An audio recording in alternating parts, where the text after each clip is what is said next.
النهارده هنعمل أكلة من ضمن الأكلات الشعبية اللي في مصر. هنعمل رز وعدس وكمان بتنجان مدحرج. يلا بينا نشوف عملت ايه ونقول بسم الله وعلى بركة الله. اول حاجه طبعا حطيت الرز على العدس وغسلتهم كويس جدا. بعد كده جبت الحله حطيت فيها شويه زيت وسمنه، يفضل انها تكون سمنه بلدي بتدي طعم حلو جدا جدا. هنزل عليهم بالرز والعدس. طبعا ليه طرق كتيره جدا بس انا بحب اعمله بالطريقه دي.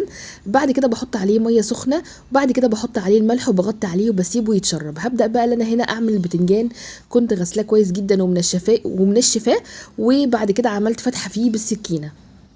البتنجان المدحرج ده بقى من الاكلات المفضله كده ليا، بيبقى حلو جدا. اكتبوا لي بقى بتحبوا تاكلوه مع ايه. طبعا هنا قلبته على الناحيه التانية تمام. بعد كده بدا ان هو يستوي وحطيته طلعته على طول وحطيته في المصفى عشان يصفي الزيت بتاعه. بعد كده هنيجي ان احنا نعمل الدقه بتاعه البتنجان. حطيت فلفل اخضر رومي، ولو عايزينها مشطشطه شويه حطوا قرن فلفل حراق كده، وحطيت توم وحطيت طماطم. بعد كده البهارات اللي بحطها ملح وكمون وكزبره وبابريكا. حطيت عليهم خل، هضربهم كويس جدا في الكبه لحد ما اخلي القوام بتاعهم ناعم كده. ولو عندكم بقى محصول ليمون حطه هو بياخد ليمون كتير شويه.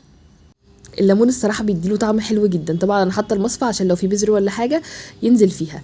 هنا خلصت الدقه بتاعتنا. تعالوا بقى نجهز البتنجان المدحرج القمر ده. انتوا اصلا وانتوا شغالين فيه بتبقوا عايزين تاكلوه كده. اكتبوا لي بقى بتحبوا تاكلوه مع ايه. يا سلام بقى مع شويه ملوخيه مع شويه رز وسمك، يمي يمي. هو الصراحه حلو في كل احواله وفاتح كمان للشهيه. هنا الرز وعدس خلاص كان استوى، قلبته وغرفته والف هنا على قلبكم. اكتبوا لي بقى بتتابعوني منين، ولو وصلتوا لهنا تصلوا على النبي وتتابعوني. منوعات ساره جمال. باي باي حلوين.